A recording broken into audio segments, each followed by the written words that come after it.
he mentions the idea of the ideology, the constitution, and the laws. Now, just taking it from the ideology, I'd like to sort of take it a little bit further. The question of law and society. So we have this constitution and we have these laws, and I think Dr. Magnus also touched on this a bit, and also Kase. We have this set of laws, but you also have society. You have Article 79 that says the role of parliament is to make law. But at the same time, if you go to many of our societies here in Uganda and you ask what is the role of a parliamentarian, the answer you'll be given is to contribute to weddings, contribute to funerals, to pay school fees. So there has to be the question of how do you harmonize the law in the books and the law in society, societal norms, values, and aspirations, as envisaged in Article 126, Clause 1 of the Constitution. There is that disconnect. And while Dr. Paul Kawanga talks about the ideological issue, I think there's the question of societal norms and values that have to also be contended with. Now, so related to that is then the question of incumbency. And it's also linked to a point Dr. Kawanga made about the question of the nature of our state, the nature of an autocratic state that then is reflected in the implementation of laws or lack thereof, and then the power of incumbency. And so it becomes very difficult, even with a perfect legal system. If you have an electoral commission, for instance, that has been appointed by one person based on longevity in office of the one branch, that then also has affected the nature of knowledge, the entire judiciary. The High Court, Court of Appeal, the Supreme Court has now been appointed by one person. That challenge, the nature of the state itself, in the question of patronage and the question of the military or the autocratic nature of that state, then permeates into all other fields. I'll just mention one last point, Charles, related to everything I've said. You have the question of direct expenditure that you can perhaps control, but there's also a question of indirect expenditure. Historically, there was a question of privatization that opened up monies available to certain persons who could then exercise patronage through parastatals. That was then replaced by districtization, where you had districts being given on the basis of certain forms of demand. Now, sort of navigating the distinction between legitimate districts and districts that are created as a form of patronage, often just before major electoral events, can be very difficult. The most recent now is the question of cities. And I had, for instance, the Right Honorable Speakers telling constituents in Jinja that, look, initially there was a certain X amount of cities contemplated, but I insisted that Jinja must also be a city. So privatization, followed by districtization, now followed by questions of granting of city status. So the power of incumbency, the question of law and society, I think, questions we must contend with. Charles, thank you. Thank you, Doctor. I want to stay with you for a moment because you raise two very critical things, two critical issues rather.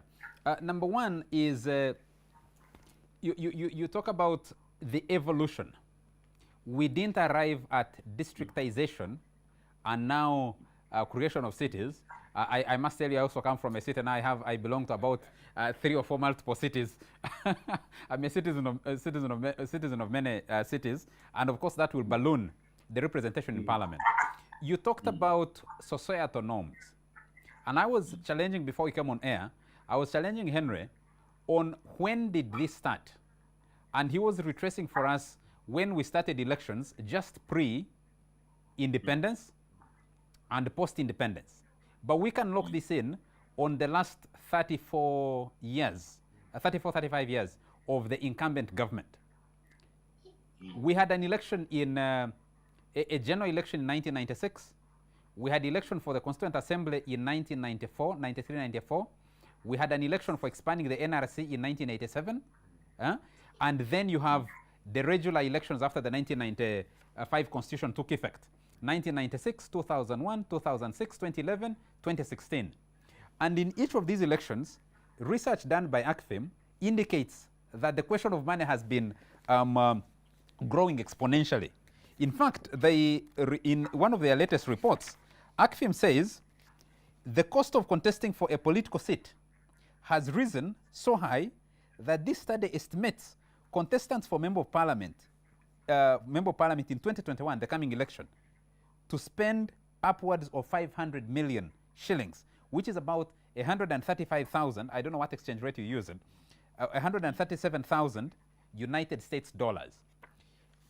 This creates for me the link between the pressure from societal norms and the absence of the law, or deliberate pouring of money into the electoral process to poison the minds of the electorate in order to influence their vote. Can we look at that a little bit? Two related questions, Charles. There's the pressure from society, which is legitimate at some point, because if you think of in Kenya, it's in Uganda, if one would say, oftentimes there's an absence of the state in its welfare sense, the absence of districts, the absence of hospitals, the absence of schools, the insufficiency of those critical institutions, and the overwhelming presence of police and other security agencies. So the Ugandan citizen fundamentally experiences the state in its coercive sense, in its coercive form, rather than in its welfare sense. So in a sense, the election then becomes a time for the citizen to extract something back from the state that they cannot ordinarily get in between elections. So there's that sense of it is unto it, to use the expression by Makela. So there's that societal pressure from below. But at the same time, and I think this is where there's also at some point a coincidence of interest between the parliament and the executive. And sometimes it's very difficult to be a Ugandan, frankly. Often the very first agenda item of all parliaments in Uganda has been increasing their emoluments. And on that issue, it's across the board, there's no partisanship. We're having a bit of a difficult connection with Dr. Businje Kabumba. Which, of course, if you trace back enough to cover the loans they have incurred towards the elections, etc. So we're trapped as citizens. We're trapped between a rock, which is the executive, and a hard place, which is parliament. And frankly, extricating ourselves from this dilemma can be very, very difficult. But I'll mention one last point, Charles. In this coincidence of interests between parliament and the executive, and I think the COVID crisis really demonstrated this very much. When it comes to financing, you then have the effects of this. And for instance, the attempts to amend the laws in July 2019 that were passed in March 2020, the Presidential Elections Amendment Act and the Parliamentary Elections Amendment Act. In both cases, you did not quite have regulations of expenditure. What you had were regulations of sources, and there are no prizes for guessing really who are being targeted. Yes. You had in the recent amendments increasing nomination fees. So you have elected representatives making it difficult for opposition candidates, particularly, to have a fair shake at the table. And finally, Charles, is a question of a constitutional question, and this touches on what Dr. Kawanga said. There's a constitutional design flaw, I think, in the 1995 Constitution. Article 59 on the right to vote is in Chapter 5 on the representation of the people. You do not have a right to vote in Chapter 4, which is the Bill of Rights. So in this sense, electoral justice has been removed from the normal traditional Bill of Rights. And I think that's problematic because, in a sense, we don't then think of the right to vote and right to political participation in human rights terms, in access terms, in demand terms. What I think should be one step towards constitutional reform in this area is to have the equivalent of Article 81 of the Kenyan Constitution, which makes it clear, general principles of electoral reform, and makes it clear as one of the principles that the idea of non-corruption, non-influence, non-intimidation is an aspect of the right to participate and the right to vote as a constitutional matter and as a human right matter. Thank you, Charles. Thank you very much, Dr. Businje Kabumba. Gentlemen, we only have a panel of, they call it a mano, because we only have men on this panel, on this symposium, contributing to this discussion. But I'd like to request you to kindly stay where you are, especially those of you joining us virtually. We'll take a quick commercial break, and when we come back, I'm interested in two questions. In 1996, an election in which Dr. Paul Kawanga Semogere participated as a candidate, the form of influencing politics then, the vote, was in actual items purchased. Pieces of soap, sugar, salt that were bought in bulk, packaged in sizes, so you have a bar of soap sliced in tablets, and then packaged and delivered at the homes of the voters, and counting the voters. The closest that comes to me in this election is what you have had provided by COVID. Who is distributing posho and beans to voters, and how that will influence their choice in elections when it comes to 2021. And Dr. Msinje Kabumba raises something very interesting. These reforms that are being proposed in 2019, passed earlier this year, who do they target? Because it's not just those in the opposition. If you're an incumbent, and from your parliamentary salary and emoluments, you're able to raise an increased amount for nomination fees, you're actually blocking your opponent who doesn't have money, a young person who maybe hasn't had a job but is thinking they can contribute to, or you're aiding a person who has been holding a public office and has amassed some money on their own to be able to navigate through this. Henry, let's deal with that after a very short commercial break.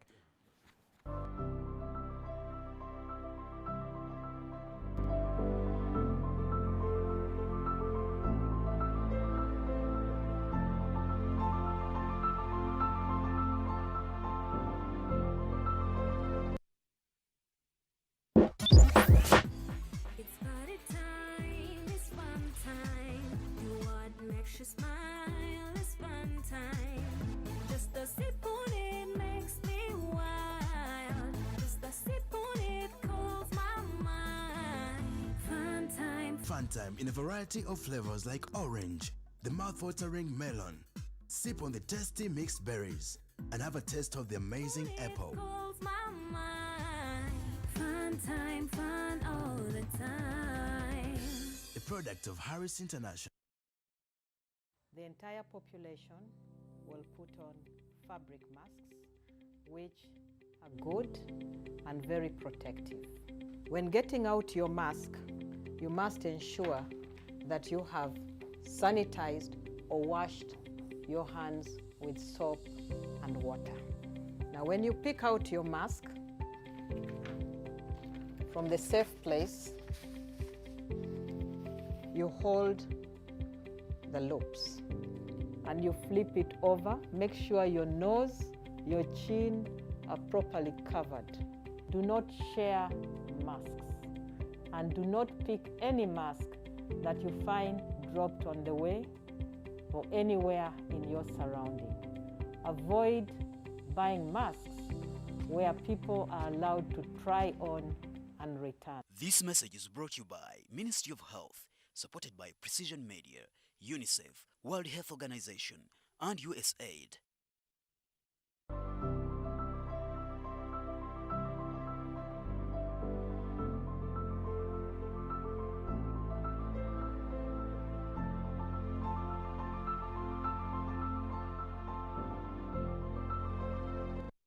More than you do. They hijack it. You're still watching this E-Symposium on money in electoral politics in Africa. We have a very varied panel, and I need to clarify one thing. I have been talking about it since we started, that we don't have a female representation on this panel. It's not by design. ACFIM did invite and got confirmation from as you have seen on the adverts promoting this discussion, and if you see on your social media platforms, we expected to have from the ruling National Resistance Movement and also a member of government, the Honorable Dr. Ruth Nankabirwa, joining us during this discussion, but for some reason she was unable to join us, and efforts to find a quick replacement haven't yielded much fruit since yesterday or the other day, and she didn't nominate someone to sit in her position. So from a government perspective and from a gender representation perspective, that should have been catered for. My name is Charles Mwangusha Mpagi. I am moderating this E-Symposium. I have with me in studio Henry Muguzi. Henry Muguzi leads the Alliance for Campaign Finance Monitoring, ACFIM, which is a civil society group that focuses on electoral democracy, but the aspect of money in politics largely. I have from Prague, the Czech Republic, I have Dr. Magnus Ohman, who gave us a keynote at the beginning of this discussion. Doctor, I hope we still have you. You just raise up your hand and to confirm that I still have you, Dr. Magnus Ohman. Yes, wave to our viewers. I have Dr. Patrick Ukase joining us from Nigeria. Dr. Ukase, could you also wave to our viewers and confirm that we still have you on the panel? Yes, yes, I can see you there. Dr. Ukase teaches at Koji State University in Anyimba. I hope I pronounced that correctly. I have joining us from Rubaga, veteran politician, now retired and former leader of the Democratic Party, also former presidential candidate, Dr. Paul Kawanga Semogerere. He's written a book which I've been referring to here, Reality Check, Political Party Financing in Uganda, a critical analysis in reference to other countries. And he has a what does he call it? Let me see. A 6-feature model and its recommended application in Uganda. Thank you, thank you. I also have from Makerere University, Dr. Businje Kabumba, who teaches constitutional and international law at Makerere University. Dr. Businje, do I still have you? I think I still do. Yes, you've put up your hand. Henry, let me come back to you. This evolution, 1996, and I want also Dr. Semogerere to come in. You have an election where the influencing of voters, apart from what everybody agrees, money must be spent to access these voters, to sell your message to them, to reach them through normal financing. A part of its toxic nature, and I think Dr. Businje Kabumba talked about it very well, is where you have the state abdicating its responsibility to provide social services and amenities to the population, and the voters in a way deciding to take their chance when you come around looking for their vote. So they extract their rent now and do not mind what you do with the vote they have given you over a period of 5 years, which I think is the bigger problem. How did we evolve to where we are? That now you just don't need to hire the best public address system, make the best adverts, especially now under COVID, where the election is going to be largely on media and virtual. I mean, the campaign is going to be largely via media, the various media platforms, to where you need the voter is looking at you and saying, okay, give me what belongs to me now. I don't care what happens once you have been elected. And the MPs, the elected leaders, turn around when they arrive in parliament and begin complaining, I'm paying school fees, I am treating everybody, my car is the ambulance, I have to buy a private ambulance for my constituents. Yes, the state has abdicated its responsibility through these elected political leaders. Absolutely. From the lessons of 1996, where they were delivering gifts in real form, in kind, to 2001, when it was a combination of both money and the ruthlessness of the structures of the state. But I think when you look back, the real turning point comes in 2016. 2006, you have the country going back to multi-party democracy. You have competition from parties such as the Uganda People's Congress, the Democratic Party, who are used to the terrain. And then you have this NRM party, which is young. It has never tested the terrain of multi-party, but they have all the access to sources of funding. I think it's then that competition gets to be so cutthroat that now we start to see money coming to the picture. So 2006, when competition is really high, faced with the competition from all these political parties, it starts to now to sink and register in the minds of the political actors that you see money can work, because it actually worked in some constituencies where those that had funding really made it through. And so we would see then it taking a different dimension in 2011 to where we are now. So I think the real source and origin of this commercialization of electoral politics can be traced from as far back as 2006, when Uganda returns back to multi-party electoral politics. Dr. Semogerere, watching from where you sit now, your own campaign in 1996 and the subsequent campaigns in 2001, 2006, 2011 to 2016, and now going into 2012, how has the use of money changed over the years? Well, first of all, in the concept paper which you gave us, research was carried out in Kampala, and as many as 42% of the respondents confessed that they would give money, they would give their vote in exchange for money given to them. Then what about the sources of the money? You will find that the incumbency has free access to a lot of public funds, including money he gives out in official donations, which at the beginning was only about 6 billion, and has been going higher and higher ever since. And now it's almost 200 billion. Yes. Yes. And in the course of duty, the incumbent and his followers, friends in the party, ministers and other DCs, they have a lot of public funds which they access and give out in donations on various functions and otherwise. So this is a way, a very subtle way to influence the vote at the end of the day. But now it's not only a question of money, which explains the election results in Uganda, not only in 1996 and now, but even before. You have, for instance, the governance and the security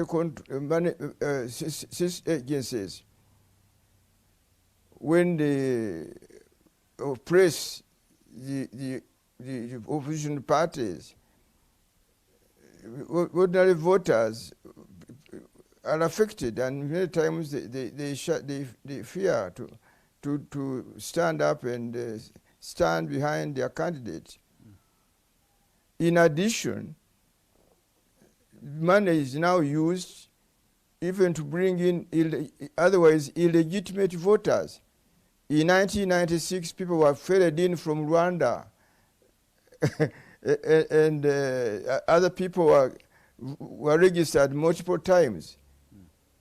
So these things are brought about because of control, but also money, which is accessed by leaders in government who don't really cherish multi-party politics.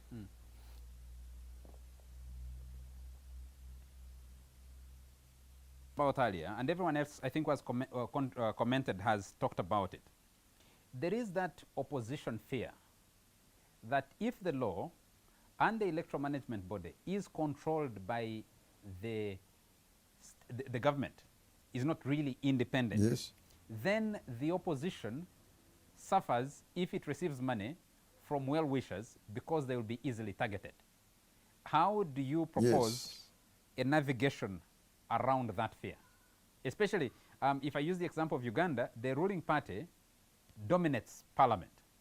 So the law that it passed that Dr. Businja was talking about, was referring to, is a law that those in a dominant position in parliament have sway over.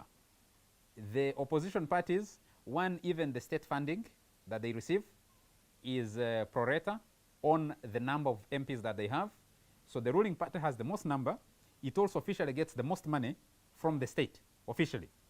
Two, it is in charge of the treasury, and Dr. Semoge is telling you, as we speak now, the president has a kitty of 200 billion Uganda shillings to give in presidential donations. It's been growing over the years. So how do, when we are advocating legislation, creating regulations, how do you navigate those fears of the opposition? Dr. Ohman? I see Dr.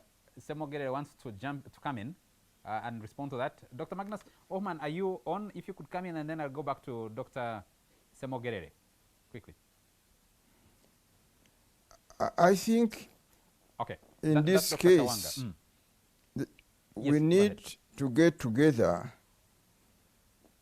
and look at the failings occasioned by constitutional lapses. I think it is necessary to change some of the laws which affect the setting up of institutions in charge of managing elections and overseeing the financial expenditures, including that of the incumbents. Other advanced democracies, like in the case of Germany, there is actual control as to how much a person can, how much money a person can give to a political party, to control it, to stay within limits, so that that person cannot in the end take away the autonomy of the party as a whole, and more or less treat it as a personal property. And the state, the state itself is detached from day to day, even from making appointments of these people who manage, so that there is that independence of the professionals who are in charge of controlling the financing.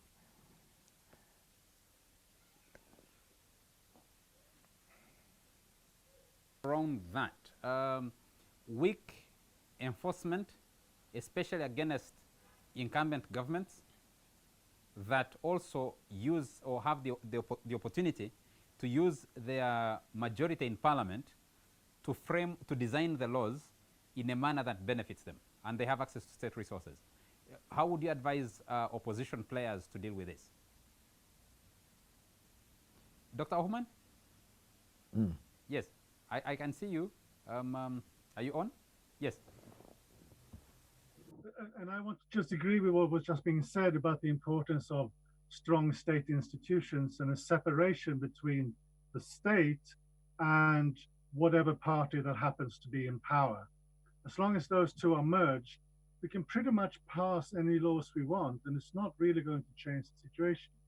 It's when state institutions can say we do not accept this type of behavior by any political actors, that enforcement of political finance regulations become possible, and that also other state institutions will not act in a way that includes, for example, abuse of state resources. And I think if we look at other countries, Germany was mentioned, the main issue there is there are rules, fine, but the main thing is there's a clear separation between political parties and the state itself. So that is a key aspect to address in this particular situation. Dr. Othman, let me stay with you for a moment. Democracies are now pointing in the direction of digital solutions for campaign finance disclosure and reporting. In the case of Uganda, where disclosure requirements are coming for the very first time, how prepared should electoral management bodies be, in your view? And let me put just a little bit of background to this. The law in Uganda provides the Electoral Commission, which is also the registrar of political parties, to receive audited accounts of political parties, a declaration of audited accounts of political parties every year. Compliance in this country has been difficult, but as activists like Muguzi will tell you here, even accessing those declarations where they have complied is difficult from the electoral management body. So do you think there is a solution in the digital world to access this information? And number two, Oh, absolutely. yes, and number two, Doctor, if you could also share with us, from your perspective, if there are any opportunities that come with COVID-19, where the electoral management body in this country has advised that all campaign, or has decided that all campaigns will be done largely virtually on the media. Yeah, yeah. Okay, so first of all, we must realize that the technological opportunities available to us now will not fundamentally change the very difficult issues that we have been discussing through this entire event. These fundamental issues of politics and how politicians and the voters engage with each other are not altered by the availability of new online tools. However, there are significant advantages. I'd stress two main ones. One is transparency, the fact that you can get this information from parties and candidates, you can make it available to the people, to media, to civil society in a much more user-friendly way than you could if it's just on paper. So if I want to know if a certain individual has made a donation to any party, I should be able to go in and search for that information. This can play a significant role in helping to increase awareness about these issues. The second aspect of that is that with online data, it allows us to control the accuracy of financial reports in a much better way if we can cross-check what comes in from a party or a candidate with what is available in other data sources. So, for example, in tax records, records on customs, and so on. Of course, this depends on the quality of the data records we have. If people are not paying tax, then the tax records are not going to tell us very much. Secondly, thank you very much for raising COVID. I've been discussing this a lot with people in Africa as well as outside, and I think there's no doubt that there will be a difference in how things will work. I think in one sense, the difference in Uganda and in Africa will be smaller than in other parts of the world, and in another sense, the impact may be bigger, right? I think it's quite likely that the impact of campaigning may be more limited than we've seen in other regions. In some parts of the world where everyone is online pretty much all the time, there's been a habit of online campaigning also before the situation. We may see a significant shift in the campaigning activities by political parties and candidates.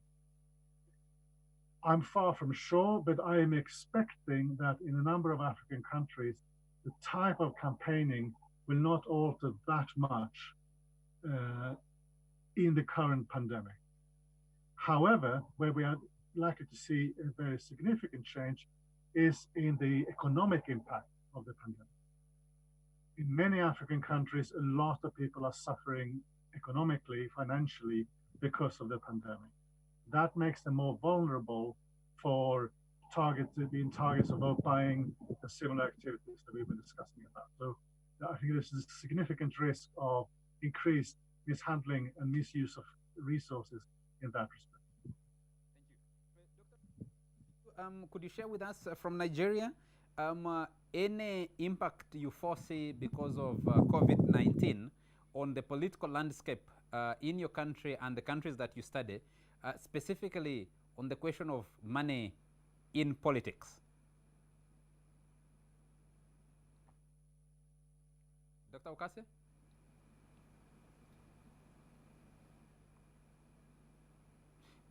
Can I pass the question as we try to reestablish the link with Dr. Okase to Dr. Businje Kabumba?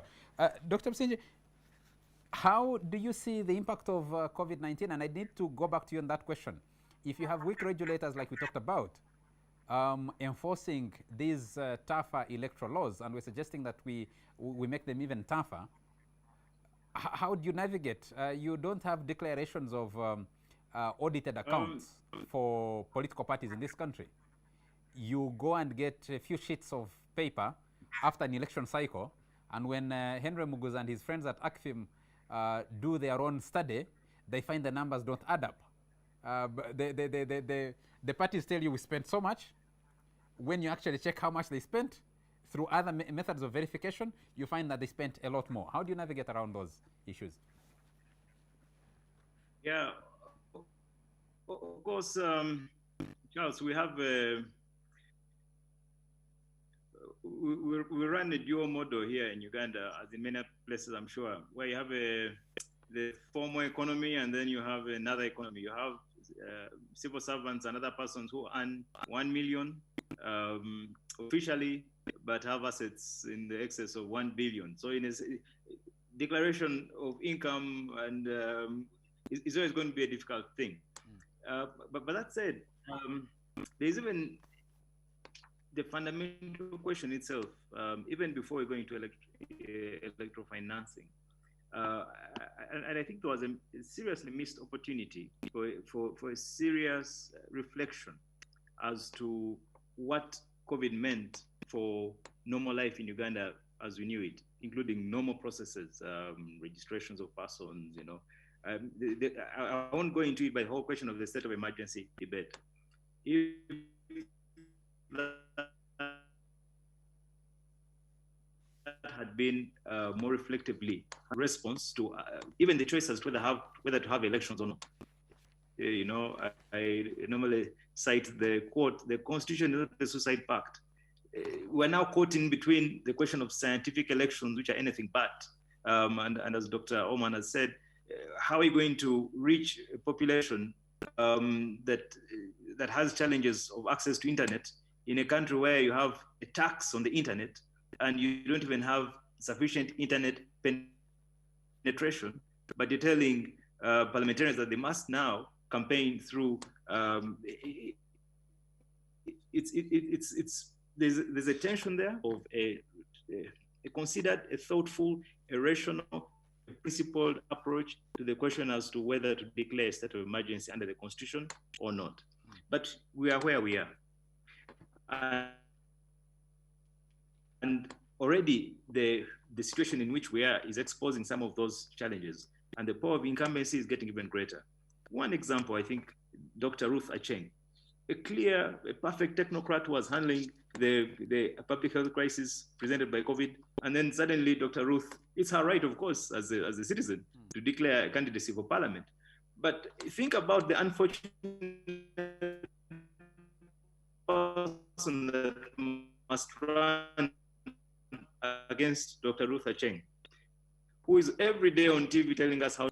So, in other words, Dr. Ruth Acheng has access to the population so that's incumbency. That's incumbency right there. And that's reflected in so many other ways. And I think Dr. Kawanga made the point about the question as to how you come up in one of the presidential election petitions, where the executive announced a massive donation of halls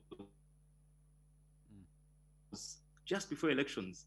Now, how does the person on the ground distinguish between a government program and influence peddling, improper expenditure? One related point, Charles, is the question of, okay, and the Court of Appeal in particular has had to grapple with this particular point in relation to parliamentary election petitions, appeals that are coming to the Court of Appeal. The idea of community bribery, is there such a thing? And the Court of Appeal is grappling with this question.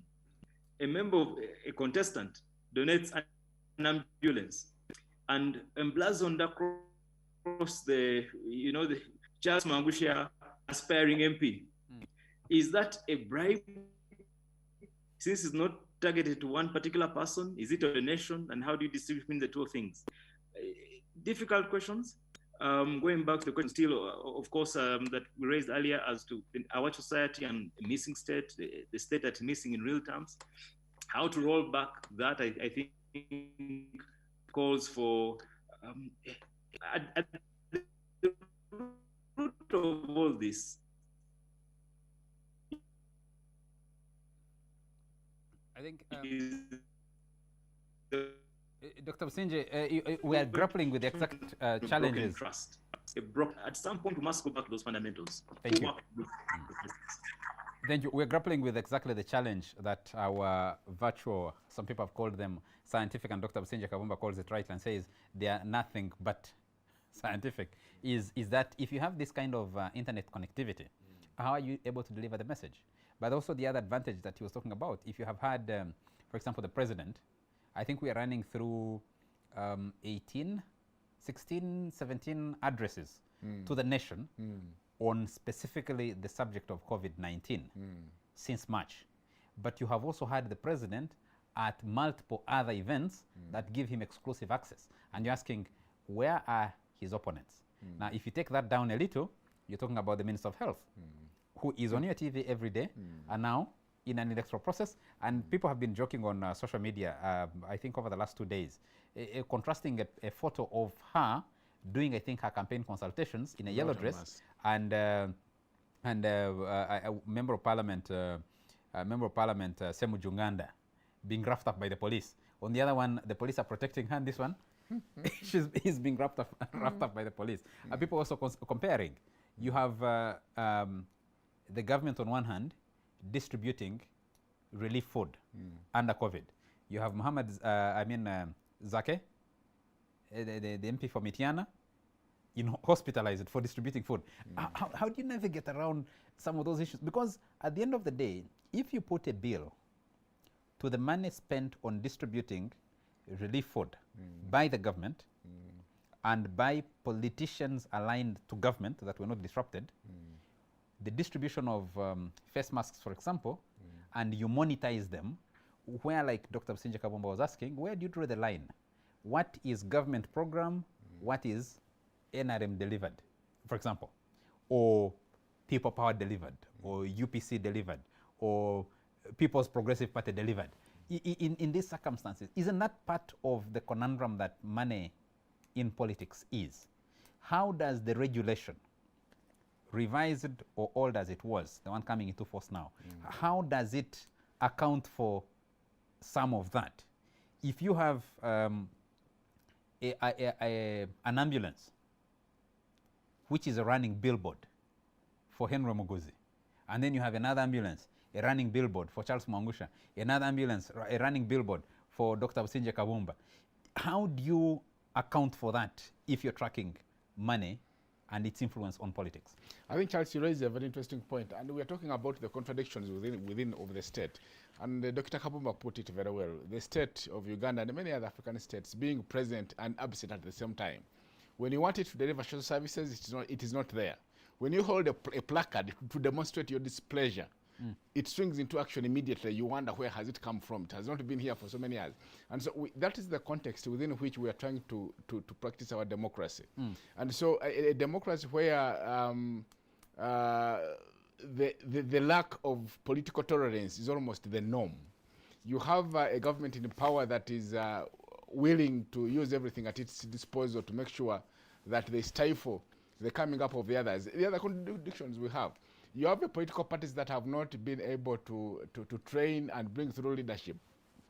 And so in a situation where one political party is quite strong and the other, because it leverages the presence and access to many state resources, and others that have been refused the chance to stand, let alone mobilize, you have these contradictions. And so when it comes to funding, the others who have been starved as well of the sources of funding, and one which has access to plenty, you see these dynamics. I think these are some of the things that I think the time has come for the citizens, the people of Africa, in our respective countries, to start a serious conversation about what kind of democracy do we want to exercise.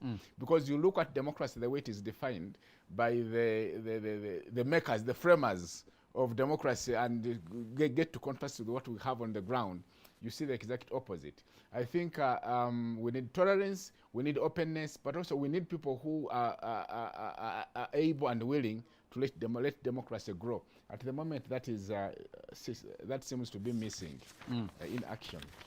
I wanted, Dr. Ukase, do we have you back? We need to share your experiences in Nigeria, especially under COVID-19.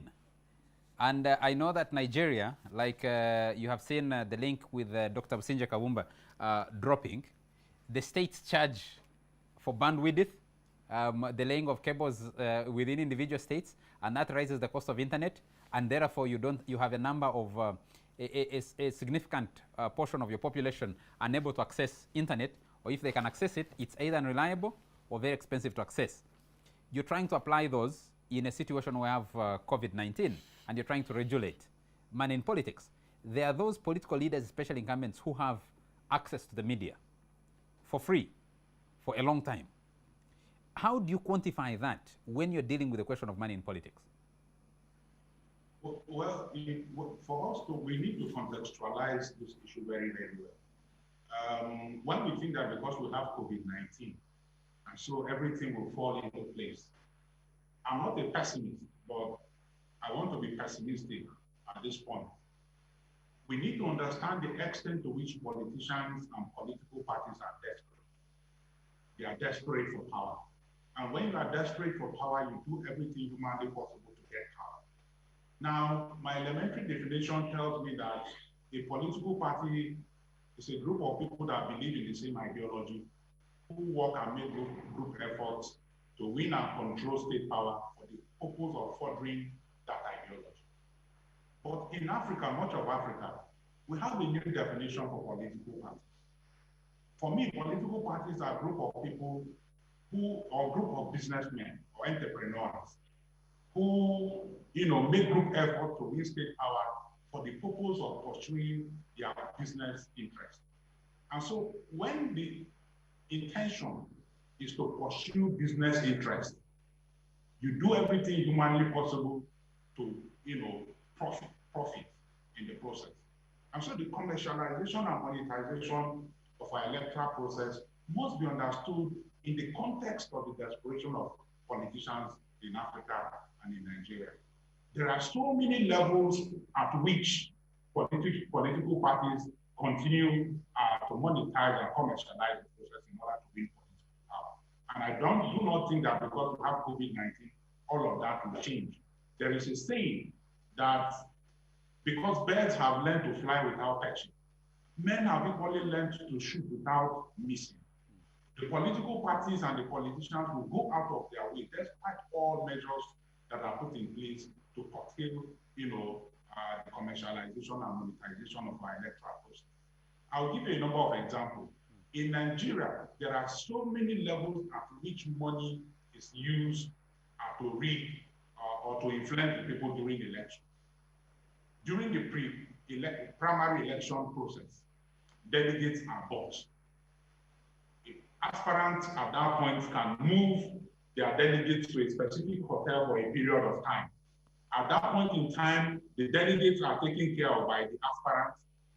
Their hotel bills are paid, their food, their drinks, and they are kept in that place until the day of the election. They are moved in a bus to the venue of the election to vote for a specific aspirant. That is at one level. Then you have at the day before elections also. All these political parties have agents. They move from house to house and give people money to vote for them on the day of election. And on the day of election proper, there are so many measures or ways of rigging. One of them is at the polling unit. Even at the polling unit, money is shared. The polling agents representing election management bodies at that level are also influenced by money. When you go to the World Collection Center and to various levels of collection of results, you find that money plays a very important role. After the election results have been announced, political parties that feel that they were cheated approach various courts. At that level also, money still plays an important role in the judicial system. At this point, politicians try to bribe judges in order to get judgments that are favorable to them. So these are the levels at which elections are rigged. These are the levels at which politicians try to influence either the voters or those who are involved in conducting elections. And so now we have COVID. Particularly, we have two elections that will take place in Nigeria, in Edo State and Ogun State in the next 1-2 months. INEC, the election management body, has continued to say, please, because of COVID-19, political parties should use various electronic e-platforms to conduct their campaigns. But I can assure you that nothing will change. The politicians will still, like Dr. Oman said, the politicians still have agents that will visit people in their houses.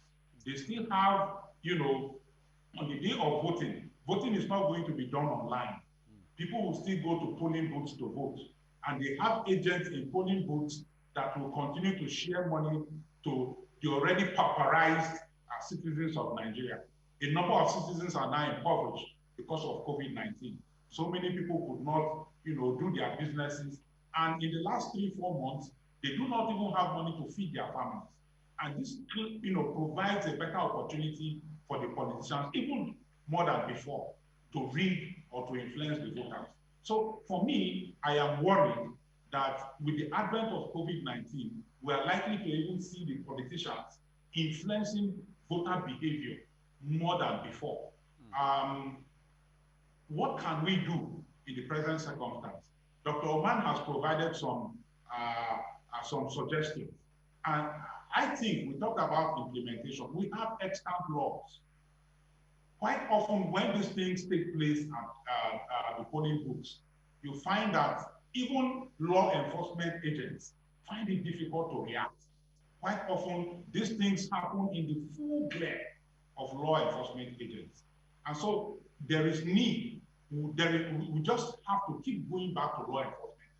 There's need for law enforcement agents to begin to prosecute people that are involved in the commercialization and monetization of our electoral process. But beyond that, I think the civil societies have a very, very important role to play in tracking how political parties get money and how they spend the money. Because the election management body clearly does not have the competence and the capacity to be able to do that. For instance, if the ruling party in Nigeria spends more than the amount of money that is required for an election, do you think that the election management body that is appointed by the ruling party can question the ruling party? It is not possible for election management body to question the ruling party because the chairman of that election management body is appointed by the president. And so that is why I think that civil society organizations, the press, will need to track and check what politicians are doing and how the politicians are spending money with a view to exposing what they have been doing in our electoral system. Thank you. Thank you. I think we have very active participation of our participants, especially on Twitter. The hashtag is Money Politics in Africa. And I can see debate. Production team will help me with some of your comments and I can share them. I've seen some comments from Patricia Munavi. I can see other people making comments. If you have questions, I also pick them up and see if I can ask.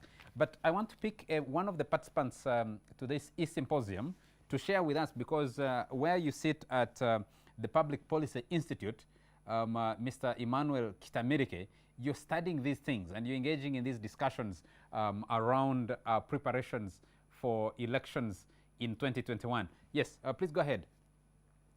Go ahead. Thank you so much. Thank you so much, Charles.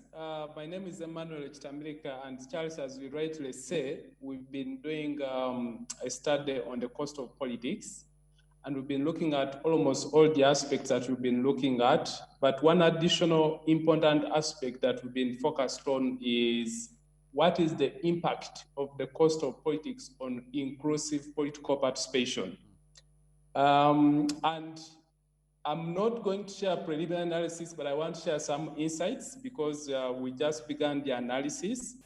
And I want to hint on something that has been touched on, but I will touch it from a different perspective, and that is the political architecture that we have in this country as a key driver of the cost of politics.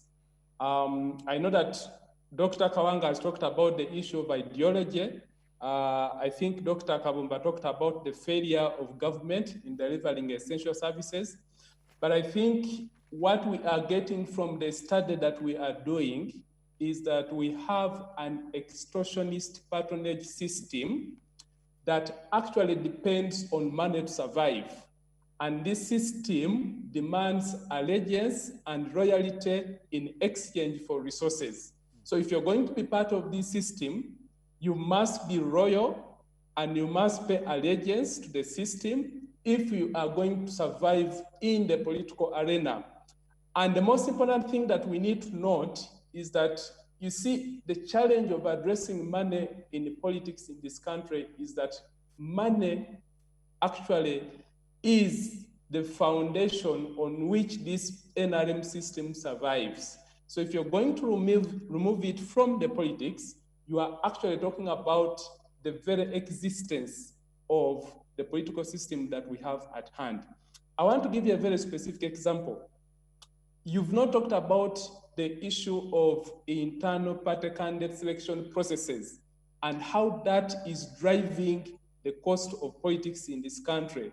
There are certain regions or districts in this country where when you get the yellow party card or you become the party flag bearer of NRM, you are already assured of winning the elections. So candidates will do whatever it takes to ensure that they actually get the flag of the party, because that is an assurance. But Charles, I think for me, where we need to pay a lot of attention, as most of the panelists have said, is then what needs to be done to ensure that we either reduce or actually regulate money in politics. I think for me, that's the elephant in the room. And we've talked about the issue of the electoral management board, specifically the Uganda Electoral Commission in this case. We all know that in Uganda, the regulatory framework is almost non-existent, as the EC is not held accountable for lack of regulatory expedience. You see, the EC, as seen in other countries, is preoccupied with delivering elections and not doing the other obligations or mandates, including ensuring that political parties are actually adhering to the Political Parties and Organization Act. And for me, the question is, how do we get the Electoral Commission to play this mandate? I think as citizens and civil society actors, we have an obligation to hold the Electoral Commission accountable to this mandate. If we don't do that, no one else is going to actually hold the EC accountable. Not political parties, because they benefit from the whole concept of money in politics. They are the ones that are either not submitting returns to the Electoral Commission or actually are engaged in the practices related to increasing the money in politics. And I think for me, the conversation here should be one of engaging the EC to ensure that it is held accountable to undertake its mandate. Charles. Emmanuel Kitamirike from the Public Policy Institute for those insights, and we'll be looking forward to reading your study and as we further this discussion through this campaign season in this country and through to the elections and beyond. I'd like to ask Dr. Magnus Ohman to prepare to respond on this as we come towards the end of this symposium. Election campaign financing trends and relevance of campaign finance laws in building sustainable democracy in Africa. What the impact is. I needed to go back on that and lock it in as we come towards the end. For Dr. Ukase, I would like you to think about mitigating the corrosive effect of money on electoral outcomes in Nigeria. What impact will COVID-19 have on this? You already talked about some of these issues, but I need you to hammer them in as we bring this discussion towards the end. For Dr. Paul Kawanga Semogerere, formal and informal oversight on of political party and campaign finance in Uganda. What impact will COVID-19 have from your perspective? Dr. Businje Kabumba, I need you to give me some recommendations on how we navigate through this. What can you propose as practical remedies for taming the use of excessive money in electoral politics in Uganda and elsewhere? I've seen Patricia Munabe. I would be really keen to have a lady come on, but if I don't, can I have another participant, someone following us on the Zoom link? Can production upgrade someone and get them to contribute? Just tell us your name. Yes, I can see. Just tell us your name and where you are contributing from, where you're following this symposium from. Put your question or comment very briefly. Is that Fortunate? Fortunate? We can see you, but we can't hear you. Yes, please do come on. Yeah. You can hear me now? Yes, Fortunate, we can hear you. Your voice is a little bit low, but we'll be able to pick you. Yeah, I'm not so Fortunate. Yes. From Ruchida. Yes. Yeah. If you can stabilize your camera I think you're using your phone. Just stabilize and speak to us. The people in studio here, the producers, will try to increase your volume a little bit from here. Go ahead. Go ahead, Fortunate.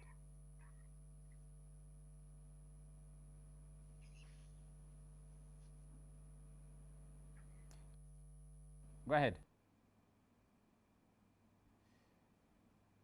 Africa has already Yes.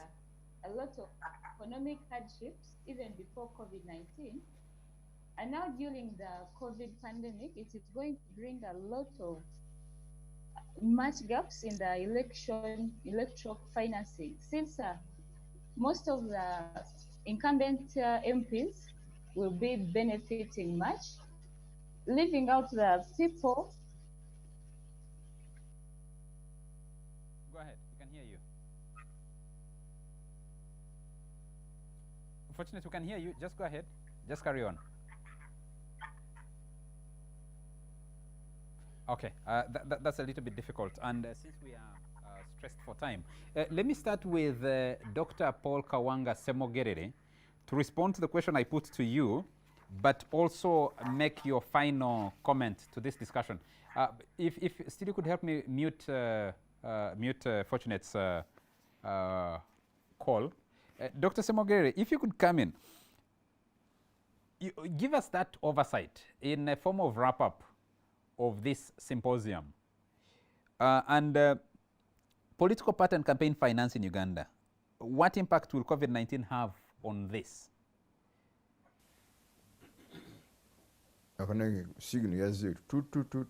Okay. And stopped there. Dr. Semogerere is not hearing us, but we can hear you. Can I get someone else in the meantime? Let me go to Dr. Magnus Ohman in form of your closing or concluding remark to speak about election campaign financing trends and relevance of campaign finance laws in building sustainable democracy in Africa.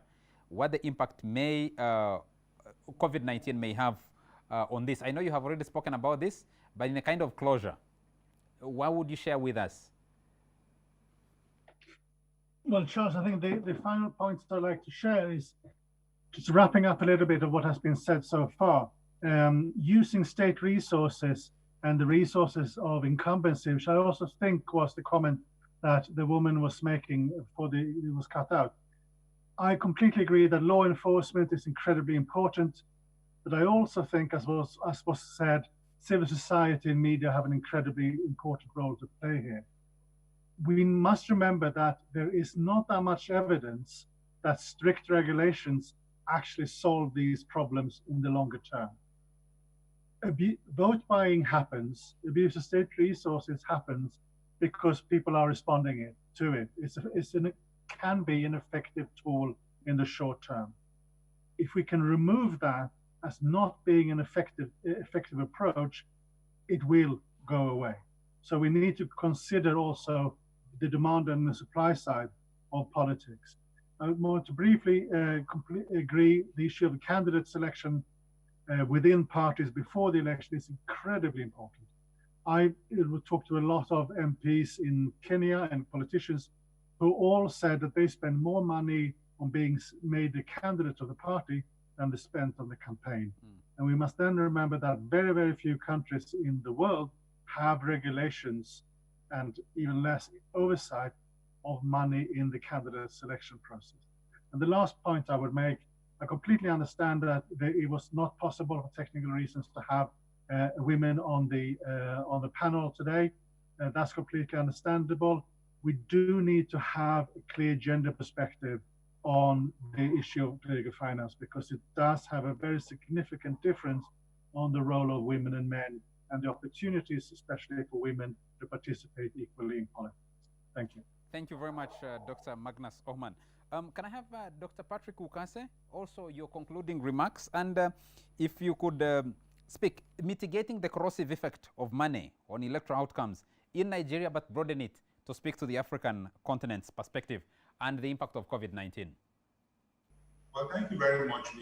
We've been able to look at all the issues and a number of recommendations made. But I think that it's important that we started talking about this thing. One area that even researchers have not dwelt so much about is on tracking campaign and election funding in Africa.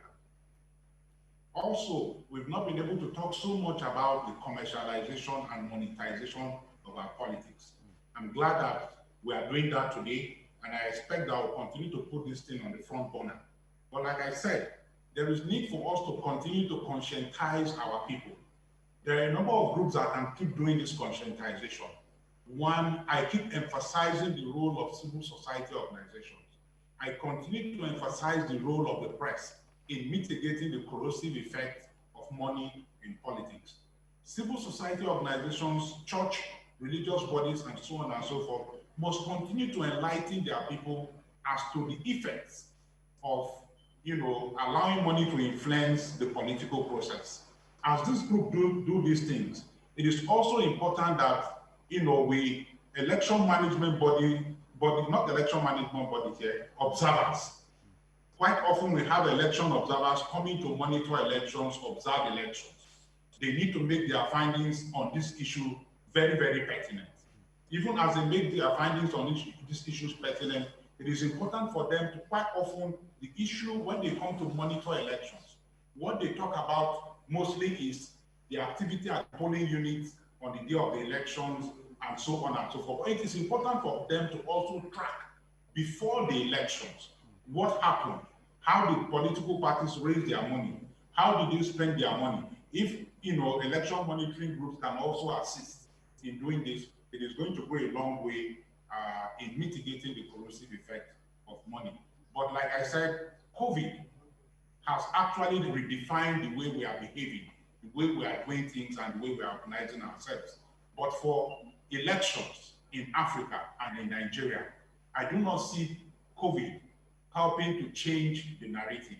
Rather, the politicians will continue in their old culture and tradition of ensuring that they buy elections, they purchase elections, they influence voter behavior for their own selfish and personal advertising. Thank you very much for having me. Thank you very much. Thank you very much, Dr. Patrick Ukase. Can I have Dr. Businje Kabumba?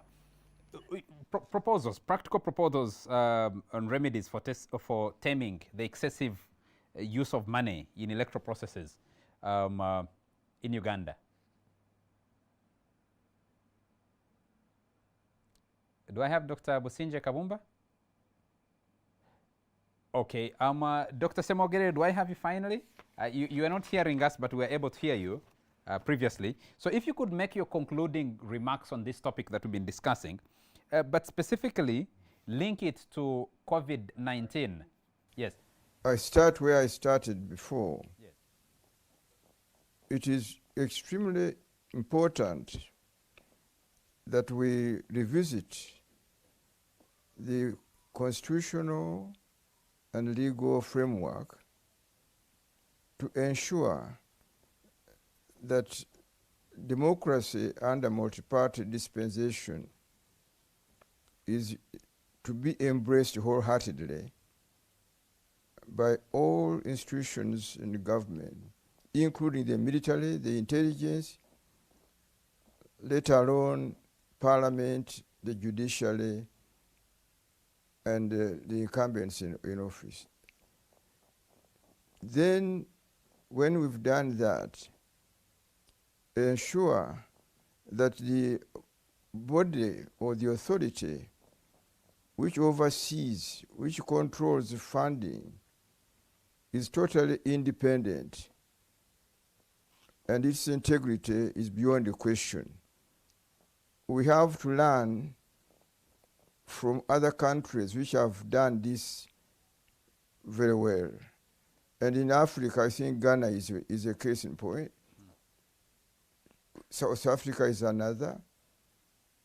And outside Africa, we look at Sweden, for instance, and other countries which have taken the trouble to insulate the management and of elections, the overseeing how financial engagements are carried out, where the money is sourced from, when they can also enforce limitations on the part of the incumbents on the extent of financial donations they give out directly and indirectly, then we have to make sure that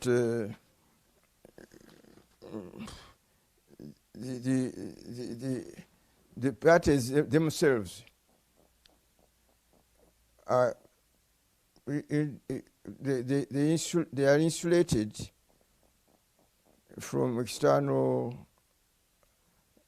infiltration, because beginning with the failure to embrace multipartyism, it's been a problem in this country, and I'm sure in many African countries, for leaders in government to infiltrate political parties in opposition by giving money quietly, not openly, and that money is not investigated.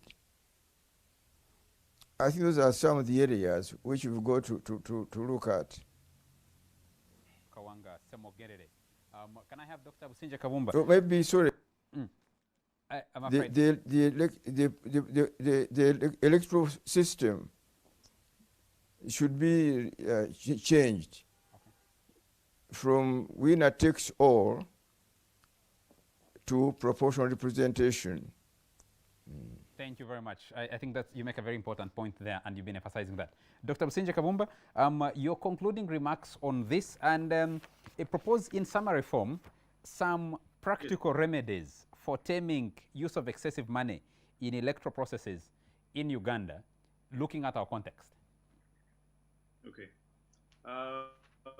First of all, my very interesting internet is brought to you by MTN Uganda. Everywhere you go, that is at MTN's door. Now, two quick points. Number one is one of the excluded groups that hasn't been mentioned yet is the youth. The increase in nomination fees has a disproportionate impact on the youth who are trying to join politics, because I mean, you know, usually they are starting out in life, and so that is an important point to have in mind. And at the same time, very cynically, a week ago, 2 weeks ago, the cabinet passed a resolution to increase, to provide for 5 representatives of the elderly, and I think one commentator said 70% of parliament anyway consists of older persons. So there seems to be an attack on younger persons in Uganda, which should be looked into. But in terms of moving forward, Charles, what is broken with electoral financing in Uganda is what is broken with Uganda itself. The structural, the historical tensions, the historical illegitimacies of the state then reflect themselves in patronage systems, in the use of vote buying, etc. So I think it's a question of first principles, and to solve this question as to solve so many others, it's a question of first principles. Very practically, for instance, if you compare the accountability, the very high rate of accountability when it came. Oh, we're being betrayed by your to contributions towards the for COVID funds with the central government. By MTN Uganda. Yes. So I think finally, no, I think that has failed, Dr. Businje Kabumba. Those are the challenges that we have. There are many areas that activists need to focus on, including this quality of internet, because we're told we are operating on 4G. We're actually not sure that we're actually operating. In actual fact, we might be operating 2G. Okay, Henry, we're pretty short of time. Dr. Businje Kabumba, I apologize to you on behalf of NTV and ACFIM, and of course on behalf of MTN Uganda for these mishaps. But Henry Muguzi, if you could wrap this up for us. This is a discussion, this is an area you've been interested in as ACFIM since you were established. Yes. Where we are going into another election in 2019, in 2020 rather, 2021, sorry. We are now in 2020. 2021, we are already along the journey. we are only looking at the destination, which is supposed to be between January 8th and February. Yes, and February. Could you wrap this up for us? Where do we stand on the question of money in politics, and specifically the question of the impact and implication of COVID-19? I think one of the things we have achieved now is to make this an issue of public concern. Because today, if you are to rate the top 5 issues of concern for electoral democracy in Uganda, you'll find this issue. And particularly, quite a number of citizenry and political actors have come to realize that commercialization of politics is actually a problem for our democracy. You have had the president personally coming out to speak about it. That we have. What we haven't done, I think, is to make sure that we get those institutions that are mandated to do this, to do their work. For example, we talk about the Electoral Commission, and repeatedly so, when they get to narrowly interpret their mandate to mean only organizing and conducting elections. The other role that speaks to being the de facto political finance regulator does seem to be ignored, which is why today you will not find it easy if you went to access money, access information about the audit reports and other,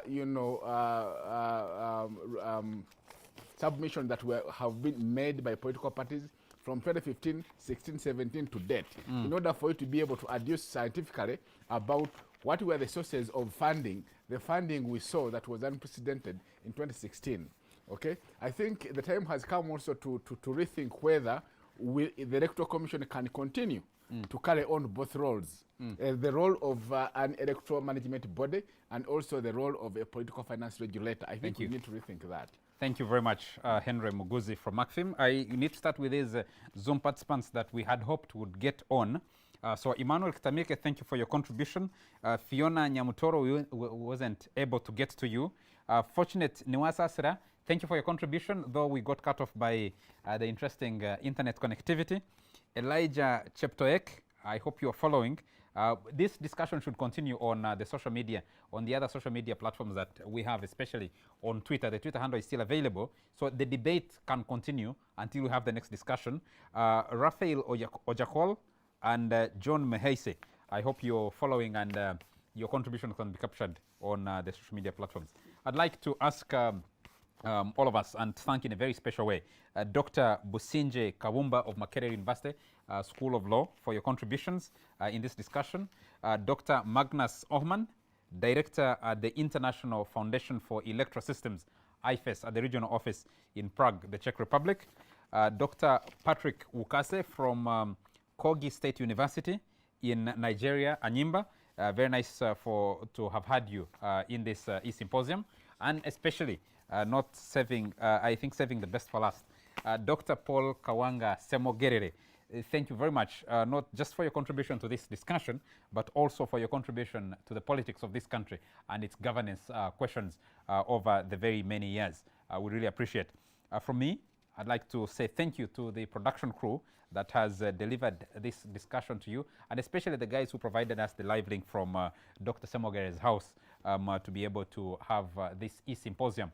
The debate on our journey towards the 2021 elections in these interesting times of COVID-19 will continue right here at NTV, and on the other where we get partners like ACFIM to have and raise these discussions, but also encourage you to continue with the debate. From me, Charles Mwangu Shampagi, it is a nice Sunday evening, and wish you a very good week ahead.